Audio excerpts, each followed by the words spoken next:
Bueno, continuando con nuestro club de lectura, estamos con el libro de las grandes biografías y estamos viendo ahorita la vida y los tiempos de Rembrandt van Rijn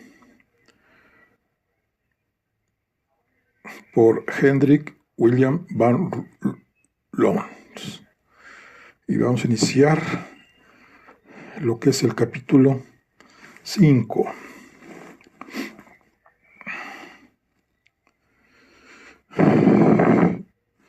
Rembrandt estaba en lo cierto. En efecto, se habló de su cuadro. A decir verdad, todavía no han cesado los comentarios. El primer resultado de su tentativa de expresar una idea en colores y de traducir una emoción en luces y sombras fue una explosión de hilaridad.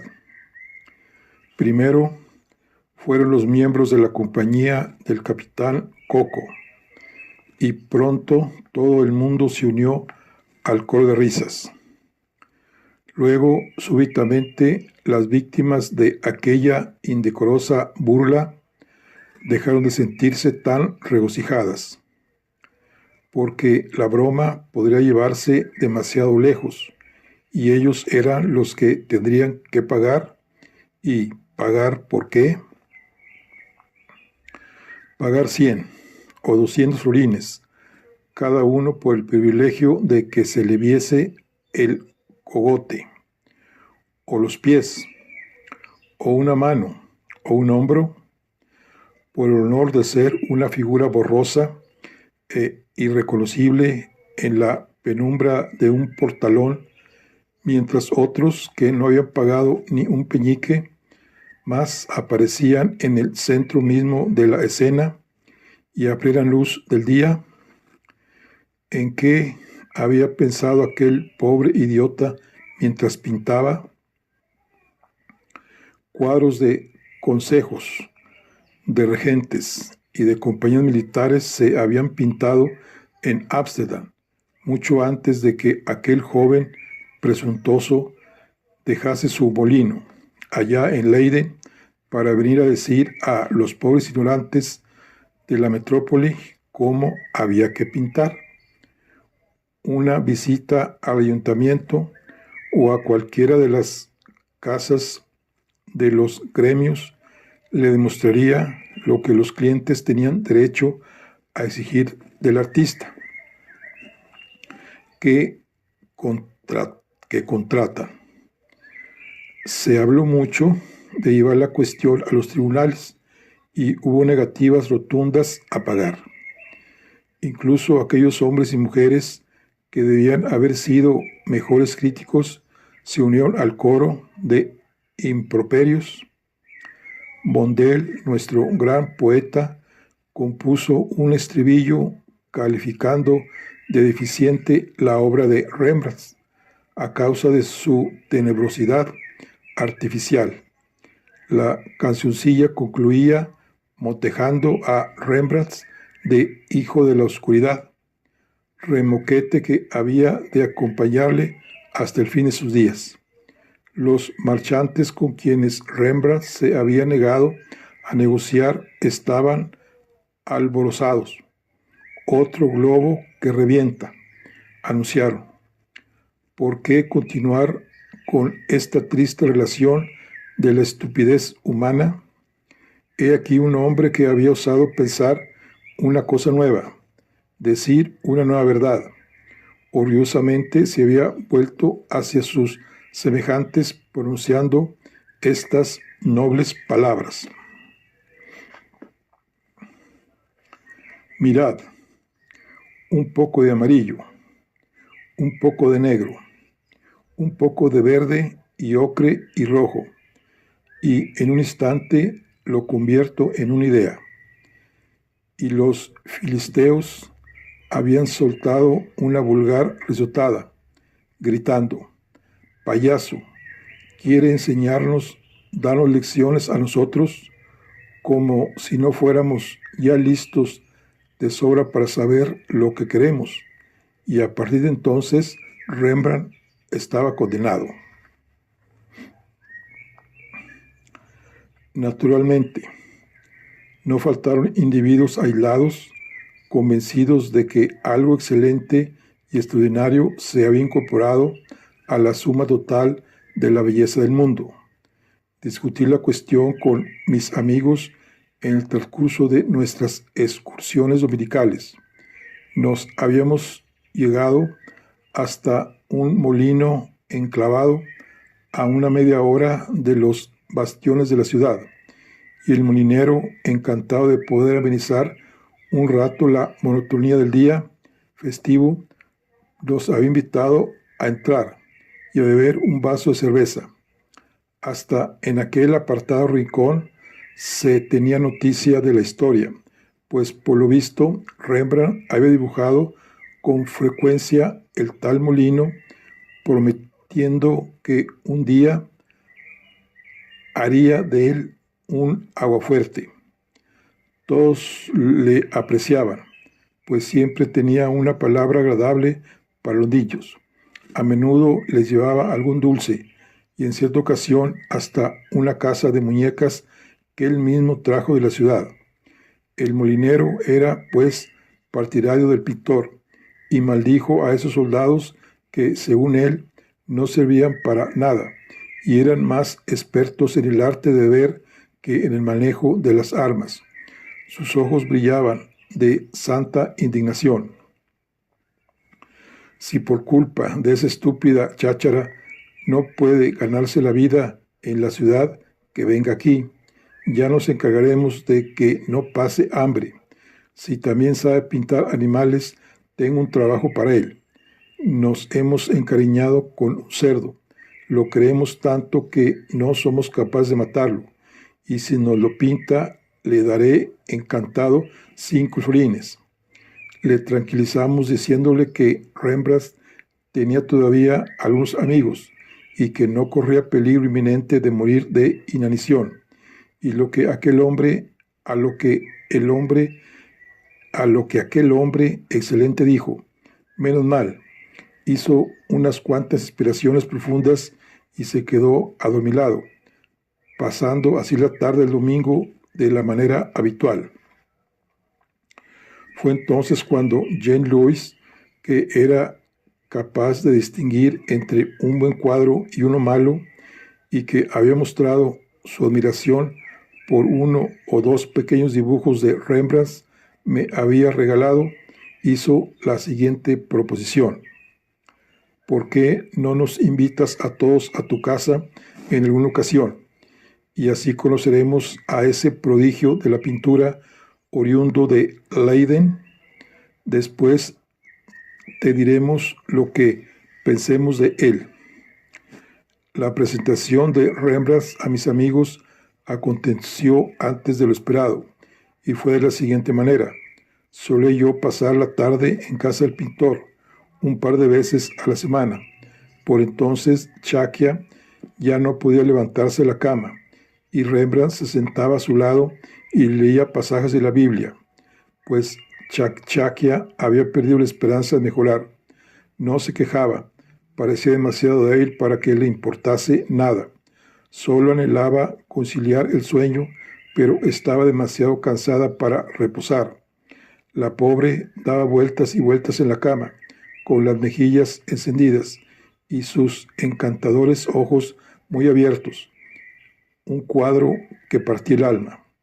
A la hora, o cosa así, el esfuerzo de escuchar la reposada voz de su marido, que leía en voz alta, la dejaba tan exhausta que en voz baja le rogaba que parase de leer, pero suplicaba que no la dejara sola.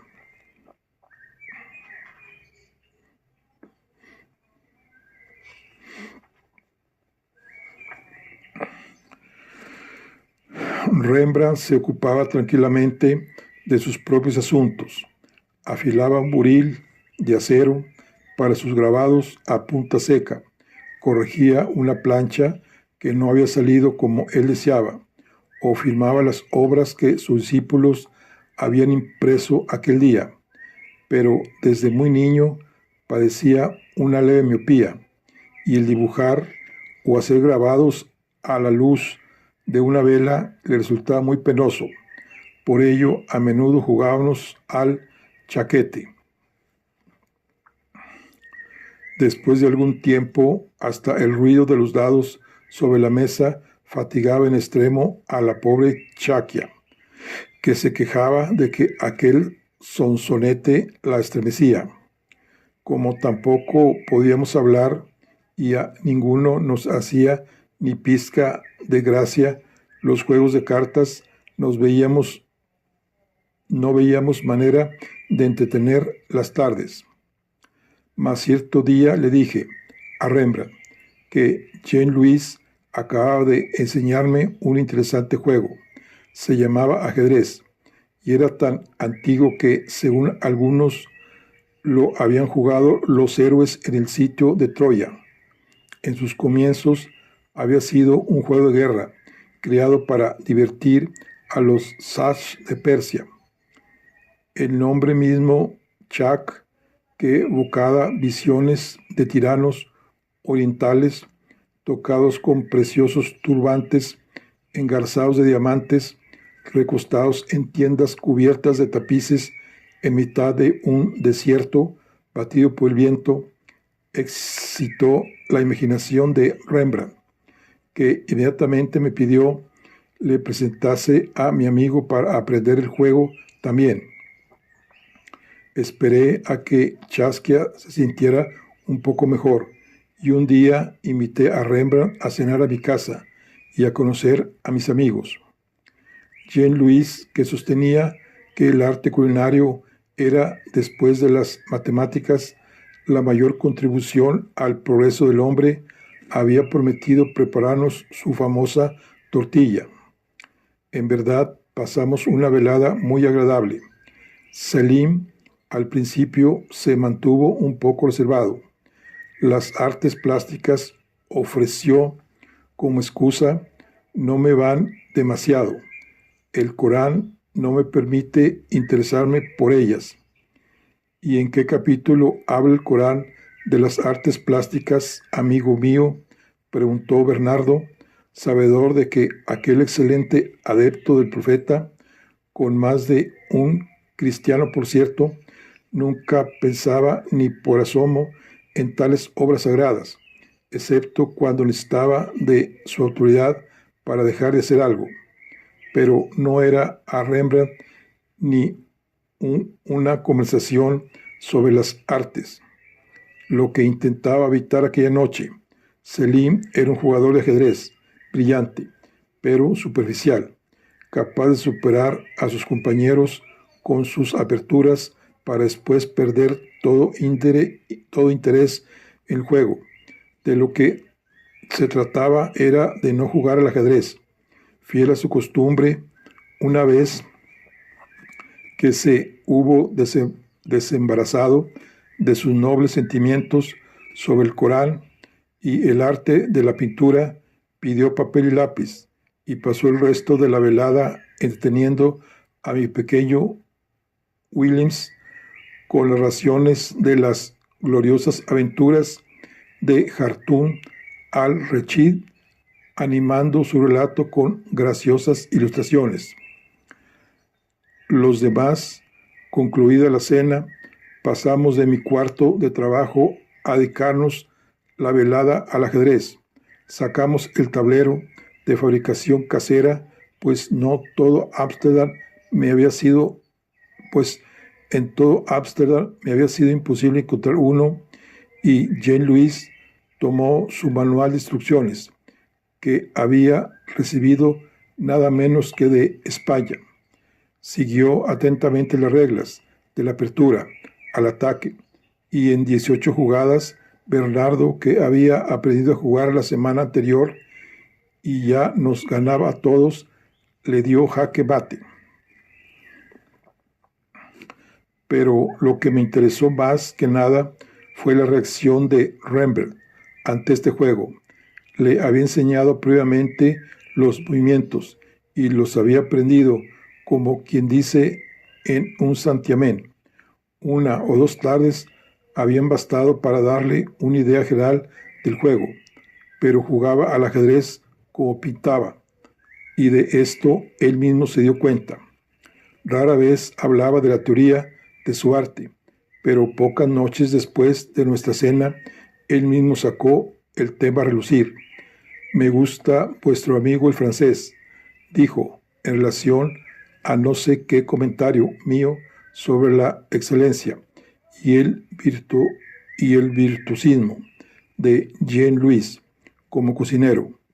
A pesar de que estos platos finos no van demasiado con mis gustos.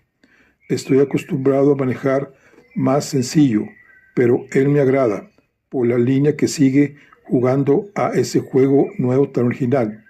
Y todo en este mundo depende de la línea. Vos sabéis que tengo unos cuantos discípulos. Algunos han obtenido bastante éxito. Fink es ya famoso y oiréis hablar de Fernando Boll y de Gerardo Duo.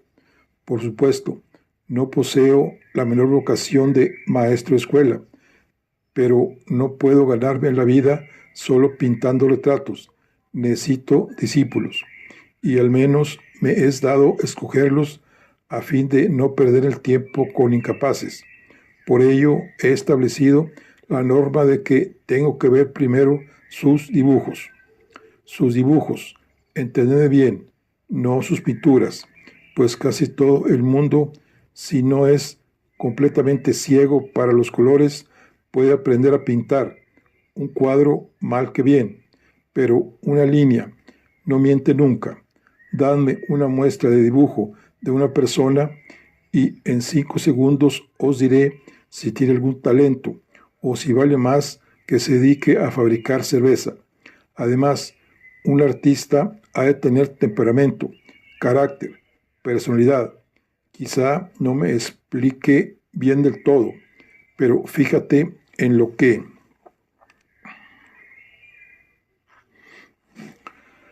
os digo. Un hombre tiene línea o no la tiene, y ese francés tiene una línea. La tiene a su manera y en sus maneras, cocinando, jugando al ajedrez, en todo, mientras que yo le miré con sorpresa. Era aquel un registro que no había oído todavía. Mientras que yo tengo mucha línea en mis dibujos y demasiado poca fe en mi vida. Pero dadme unos años más de experiencia y veréis cómo también yo puedo aprender. Rembrandt aprendió, efectivamente, algunas cosas sobre la vida y las aprendió mucho antes de que él mismo esperaba. Habían transcurrido 15 días desde nuestra cena cuando llevé a 2 de mis colegas a ver a Chaskia. Habían estudiado en Grenoble y en Londres la enfermedad que le aquejaba, pero se los presenté protestando que eran marchantes de Ambers, que deseaban examinar los aguafuertes de Rembrandt. Ella se sintió muy halagada viendo que 2 caballeros de Flandes, de aspecto tan distinguido, habían venido desde tan lejos a pagar tributo al genio de su marido, pero la breve entrevista pronto la dejó exhausta. Rogamos a Rembrandt que abandonase la estancia y los 3 examinamos a la aletargada mujer. Les había sometido mis notas sobre el caso y ambos habían escuchado con aire grave y al fin movieron negativamente la cabeza. El médico de más edad dijo entonces, 1 mes como máximo, y el más joven, para probar su mayor experiencia, afirmó, me parece a mí que podría vivir otras 6 semanas. Pero yo la había visto perder peso continuamente en los últimos 2 meses y sabía que era más bien cuestión de días que de semanas. Los acompañé al piso superior y dijimos unos cuantos lugares comunes a Rembrandt, que durante esa media hora había sacado 2 pruebas de un pequeño aguafuerte representando los Reyes Magos. Ahora los ofrecía a mis 2 amigos y ambos médicos se sintieron conmovidos. Luego se despidieron de él y Rembrandt y yo bajamos al cuarto grande y nos dispusimos a iniciar nuestra acostumbrada partida de la tarde.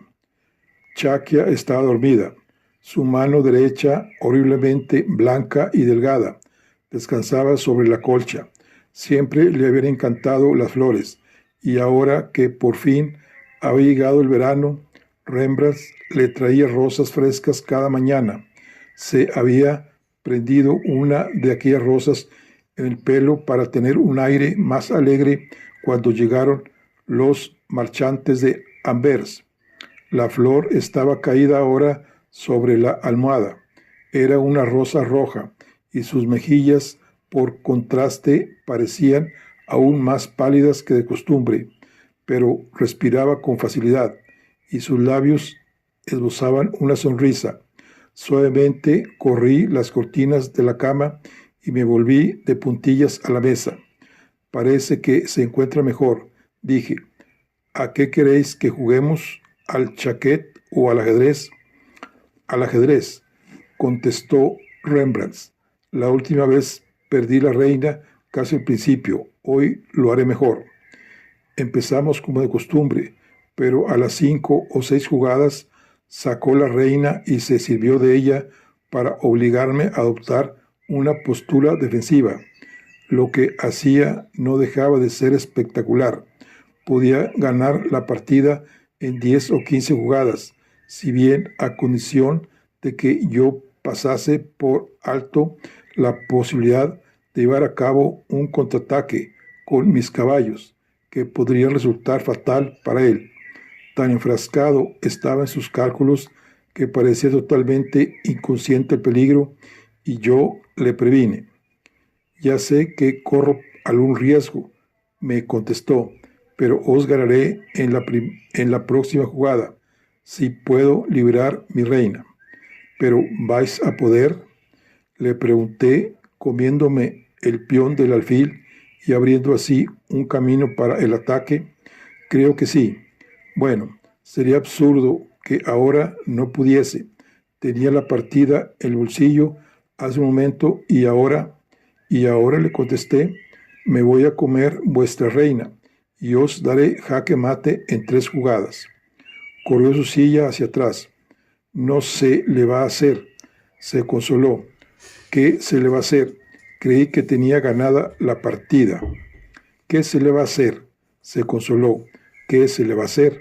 Creí que tenía ganada la partida. Dejadme que vuelva a intentarlo. Dentro de un minuto, en cuanto me asegure de que Chakia está bien. Cogió una vela, se acercó a la cama, apartó las cortinas y musitó. Mirad, qué tranquila está. Nunca la he visto dormir tan profundamente. La verdad es que debe de estar recuperándose. Me acerqué y puse la mano sobre el corazón de la enferma. Chakia había muerto.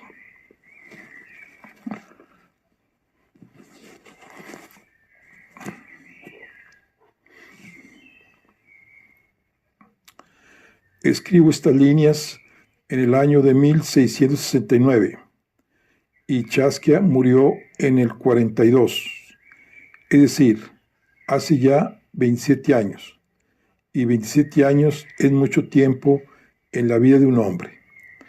No puedo quejarme de mi memoria, es muy poco lo que me puede fallar, y teniendo en cuenta que el año que viene cumplo 70 años, no tengo ya derecho a esperar demasiado, pero las fechas y las horas significan muy poco para mí, y como nunca he llevado un diario hasta ahora, me cuesta trabajo fijar con exactitud el momento en que Chucky dejó de existir. Sí recuerdo que fue el mismo año en que Abel Jansson Tasman descubrió esa misteriosa isla del Océano Pacífico, que recibió el nombre de New Zealand o Nueva Zelanda, en honor de mi querida Celeste, y circunnavegó este continente austral sobre el que tan extraños relatos venimos oyendo desde hace ya 40 años.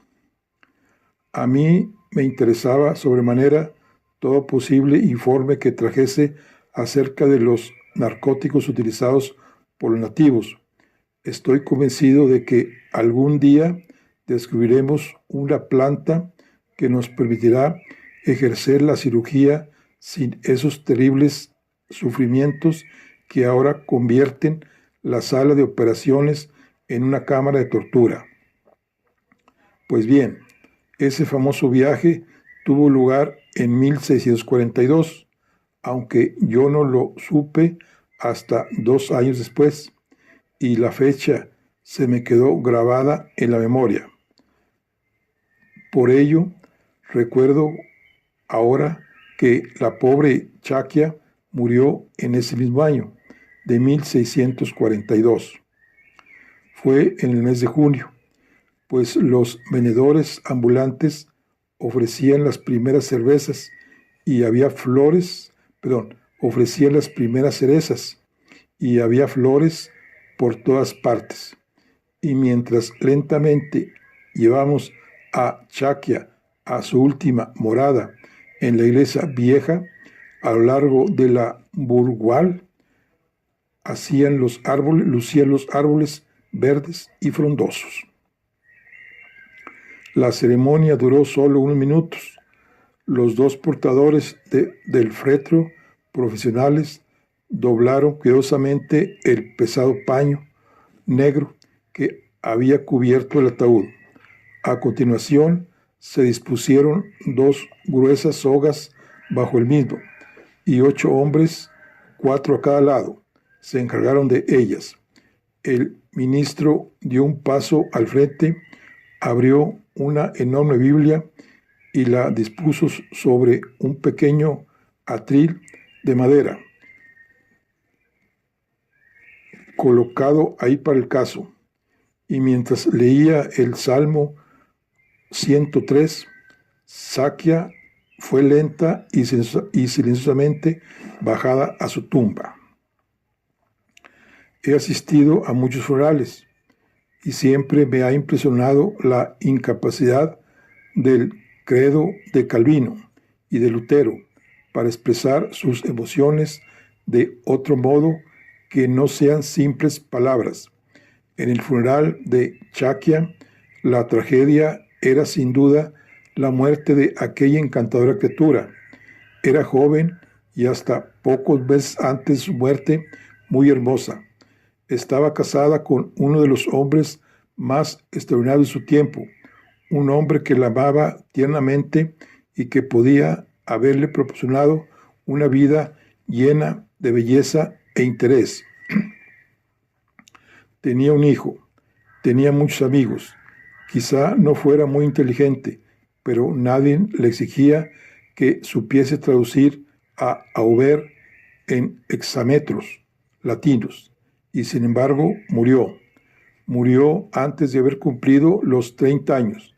Murió y dejó atrás todo cuanto había amado para convertirse en un número más entre una fila de odiosas sepulturas. Una espantosa negación de todo aquello por lo que el ser humano parece desear la vida, pero una maravillosa oportunidad para la Iglesia de aparecer como profeta de la esperanza, para mantener a rajatabla en medio de la acusadora evidencia que la vida es buena y que la muerte no es sino otra forma de vida, y para rodear Todas estas afirmaciones de hermosos gestos y buena música y de símbolos que hablan de verdades eternas.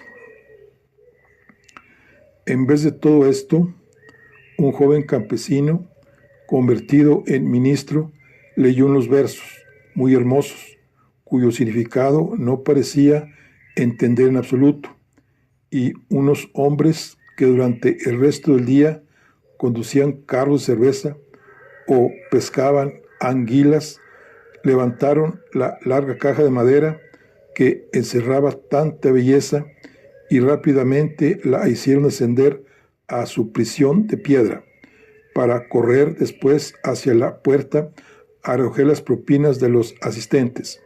Algunos hubiéramos deseado permanecer ahí un momento más, dedicar unas palabras postreras a la sombra que reposaba a nuestros pies, pero no nos dejaron. El ministro se fue, el entrenador hacía sonar sus llaves, no tuvimos más remedio que marcharnos. Volvimos a la casa de la calle Brestra. La nodriza, con ayuda de algunos vecinos, había preparado una comida. La mesa estaba dispuesta en la misma habitación de donde se habían llevado el cuerpo una hora antes. Bárbara y horrible costumbre que, sin duda, hemos heredado de nuestros antepasados salvajes, y nos invitaron a todos a entrar y participar en el banquete. Me quedé unos minutos, pues el no haberlo hecho hubiera llamado demasiado la atención. Después pregunté por Rembrandt. No estaba ahí. Sigilosamente subí de puntillas al estudio. Rembrandt, todavía con sus ropas de luto, un gran velo negro de crespón colgando de su sombrero y guantes negros en las manos, pero ajeno por completo al mundo que le rodeaba, estaba abstraído en su pintura. Me acerqué a él y le puse la mano en el hombro, pero no volvió la cabeza. Creo que ni reparó en mi presencia. Una vez más estaba trabajando en un retrato de Chakia, como era el día en que se casó con ella. Salí del estudio sin decir palabra. Me fui a casa, me cambié de ropa y dando un paseo me encaminé al hospital, donde pasé el resto del día. Acababa de cenar aquella noche cuando la criada me dijo que el señor Van Ryn había venido a verme. Le rogué que le permitiera entrar. Entonces advertí que aún vestía las ropas negras del sepelio y una expresión de locura en su mirada que vagaba por la habitación. De haberse tratado de cualquier otra persona, hubiera pensado que estaba bebido, pero estaba totalmente sereno, y hasta mucho después, en verdad, cuando a todos sus problemas se sumó la angustia de una posible pérdida de la vista, no dio en buscar algunos momentos descanso y olvido por ese procedimiento. Su aspecto desaliñado tenía otra explicación. Estaba totalmente agotado. Le pregunté cuánto tiempo llevaba sin probar bocado. Intentó recordarlo. 2 o 3 días, me contestó. Me dirigí a la cocina y yo mismo le preparé una comida que consistía en huevos pasados por agua y pan tostado, y mandé a la criada por leche. Se lo comió todo, se bebió la leche templada y después dijo: estoy que no puedo más de cansancio. Lo llevé al piso de arriba y prácticamente tuve que desnudarle. No podía casi ni mover un dedo. Le acomodé en mi propia cama, bajé de nuevo la escalera y me improvisé un lecho con sillas y almohadas. Me parecía no haber dormido más de 1 hora cuando me despertaron unos golpes en la puerta principal. Creí que se trataba de algún paciente, pero al abrir la puerta vi lucir el sol con tal intensidad que debía de ser ya las 8 o las 9 de la mañana.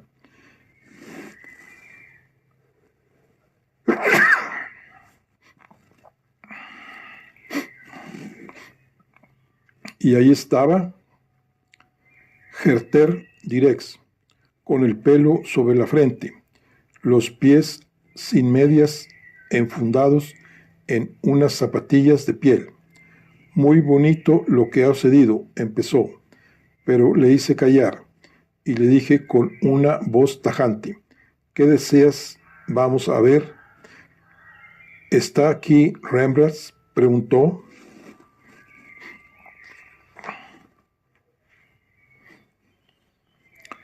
¿Y se puede saber desde cuándo llamáis a vuestro amo por su nombre de pila?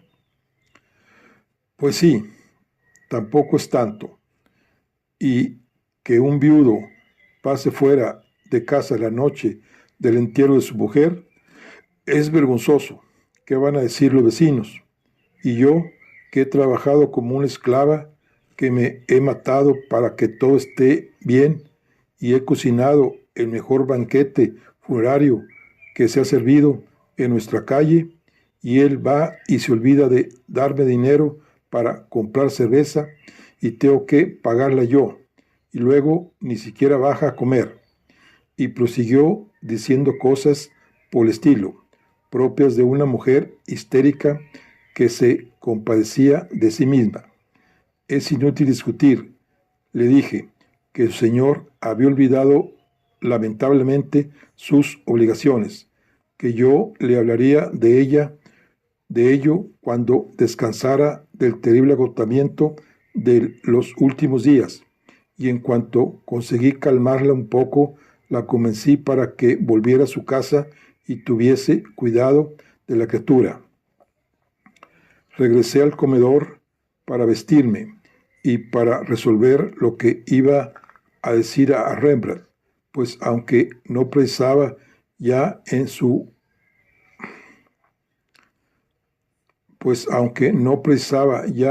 casa de mis servicios profesionales,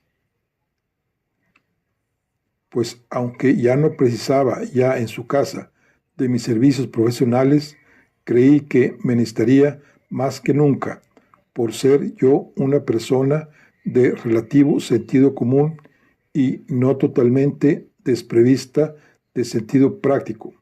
Cuando bajó Rembrandt, poco después de las 11, y una vez que hubo consumido 3 desayunos normales, le dije: escuchadme, amigo mío, os lo he dicho un montón de veces, esa nodriza no es de fiar, es irresponsable. Abonadle su sueldo y despedidla inmediatamente, pues está perdiendo a pasos agigantados la cabeza y puede acabar asesinándolos a vos o al niño. Esto le alarmó bastante, pero contestó que no era tan fácil como parecía. Al despedirse, sin embargo, hizo un comentario que me sorprendió. Tenéis razón, dijo, intentaré conseguir el dinero hoy mismo. Conseguir el dinero hoy mismo. 20 o 30 florines. Cuando vivía en la casa más grande de la Brestad, compraba cuadros de Rubens y Rafael, como si fuesen reproducciones de A Perra Gorda, y era del dominio público que se había casado con una de las muchachas más ricas de Frisia. Algo raro ocurría. Decidí tener una seria conversación con él tan pronto como se recobrara de las emociones de los últimos días, pero siempre es difícil de plantear una cuestión así. Resolví pues no ir a la Brestra y me dediqué por entero a mis visitas profesionales. No ignoraba que cuando existen problemas, los interesados tienen que resolverlos por sí mismos, antes o después, o volverse locos. Los días se convirtieron en semanas. Sin embargo, y Rembrandt no volvió por mi casa. Pero un atardecer, a última hora, cuando regresaba del hospital, lo encontré esperándome en mi cuarto de trabajo. Debió de llevar ahí mucho tiempo, pues se había entretenido copiando un busto de Hipócrates que adornaba mi librería, y el dibujo estaba casi terminado. Vengo a pediros un favor, dijo, prescindiendo del saludo habitual. Me encuentro en una situación difícil. ¿Podréis prestarme 50 florines? Y a renglón seguido me contó su historia. Vengo de la iglesia vieja, comenzó. He comprado la tumba en que está enterrada Chesquia, y nunca tendrá que yacer ahí rodeada de extraños. Tuve que vender 2 de mis cuadros para obtener la suma. No sé ni cómo ha sido. Creí que me valdrían 600 florines. Solo me han dado la mitad, pero la sepultura es mía. Tengo los papeles en el bolsillo. Ahora, ¿podrías prestarme 50 florines? Debo 30 a la nodriza de sueldos atrasados y otros 20 por despedirla sin el plazo de aviso habitual. Decidí no ser demasiado cortés. Los cirujanos sensibles que intentan no herir los sentimientos de sus pacientes son los que les causan más daño, con que le dije: por supuesto que os daré el dinero encantado, pero ¿por qué lo necesitáis? Tenéis la casa. En una ocasión me dijisteis que habíais pagado 13,000 florines por ella, y un día, cuando sacabais una prueba y yo os hablaba en el cuartito del piso alto, comentasteis que ganabas más de 2,000 florines al año, solo con vuestros aguafuertes, y además tenéis vuestros discípulos. No sé cuánto os pagan, pero debe ser una cantidad respetable. Y contáis también con vuestros retratos. El cuadro de la compañía de Baning-Cock. El otro día, el joven Hendrik Ugelburg, el primo de Chakia, me dijo que habíais recibido 5,000 florines por él, y además está la herencia de Chakia. Debía de tener bastante dinero. Su padre era un hombre importante. Supongo que habréis recibido una parte. Lo tengo todo. Pues bien, podráis vender parte de ella. Sentía tener que hablar como un maestro de escuela, pero en muchos aspectos el hombre a quien me dirigía era todavía un chiquillo. Poder sí que puedo, contestó, pero es simplemente una cuestión de tiempo. Chakia hizo testamento 2 semanas antes de morir.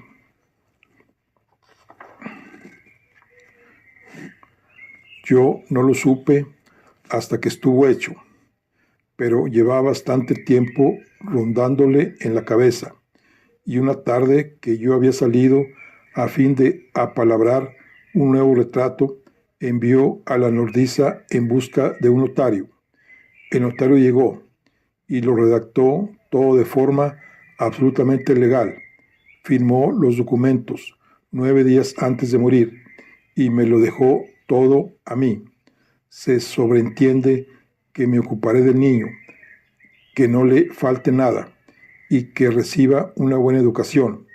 Y si alguna vez me vuelvo a casar, que lo dudo mucho, todo el dinero será de Titus. Pero lo más estupendo, nunca pensé que esa pobre muchacha se preocupara tanto por mí. Venía al final. Estipulaba que nunca se me pidan cuentas de ninguna clase. Es todo mío para hacer con ello lo que me plazca. Claro que yo lo consideré exclusivamente como un fondo para el pequeño Titus. Quizá utilice parte para pagar la casa. Todavía debo unos 7,000 florines y los intereses de varios años. Algún día será de Titus de todos modos, así que no importa demasiado. Me encuentro realmente en mejor situación que nunca, pero no estoy dotado para los negocios. Prefiero pintar 3 cuadros a sumar una sola columna de cifras, y las cosas han ido despacio en los 6 meses últimos. Ya sé que la gente dice que cobré 5,000 florines por ese cuadro grande de la milicia.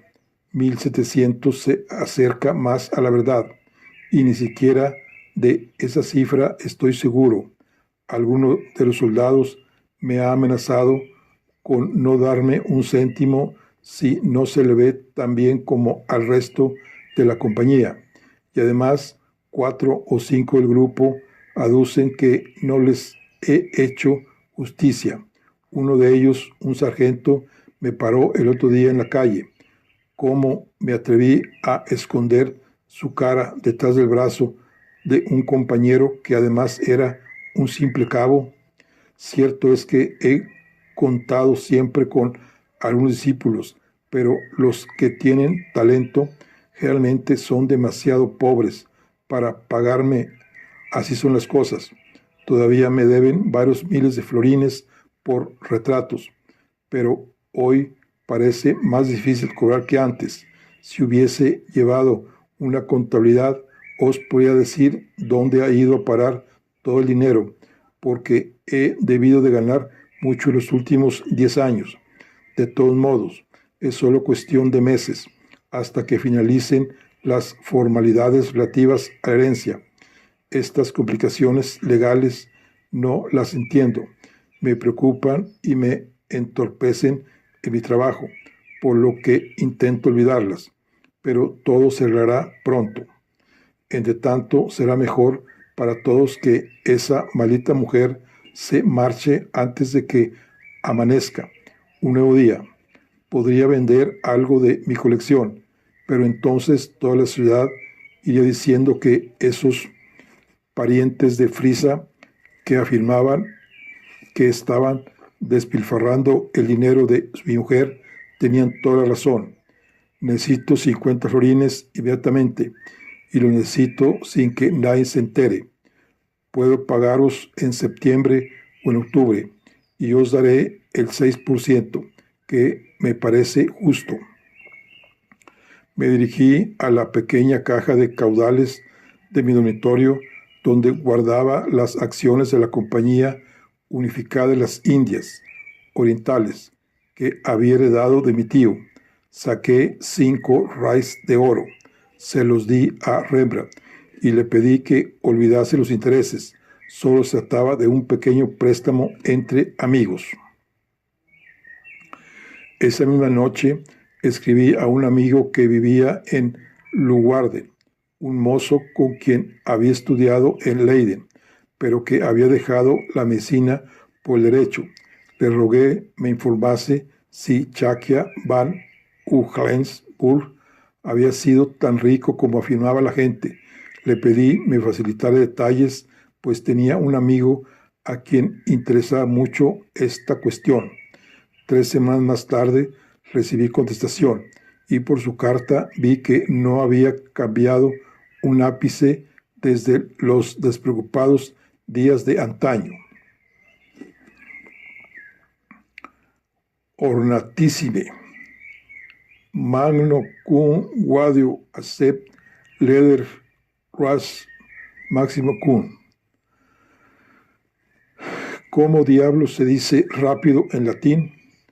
Pero dígase como se quiera, recibí tu carta, y tu amigo solo puede ser una persona, el gran maestro Rembrandt van Rijn, pintor extraordinario de los rabinos de Ámsterdam, que no hace mucho tiempo, y he de creer a mis corresponsales, dejó de utilizar colores en absoluto, y ahora se saca del caletre unas pinturas de nuevo cuño, mezclando hollín, negro de humo y ceniza de carbón. Pues, ¿quién si no iba a interesarse por los asuntos de esa pobre mujer,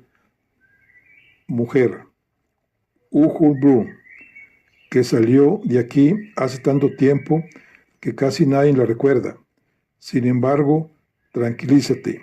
He llevado a cabo una pequeña investigación y ahí van mis impresiones sobre el caso. La mayor parte de los famosos millones Uhlenburgs existen solo sobre el papel, o están tan irremediablemente hipotecados, invertidos en obligaciones, o son tan hipotéticas o en general tan poco líquidos, que en caso de una venta inmediata, dado que se obtuviese una vigésima parte de su valor normal, mantengo buena relación con el notario que se ha encargado de los asuntos de la familia. Cuando le hablé del caso, se echó las manos a la cabeza desesperado y dijo: Salomón, con toda tu sabiduría, no podría desenmarañar ese patrimonio. Y a continuación me explicó que nunca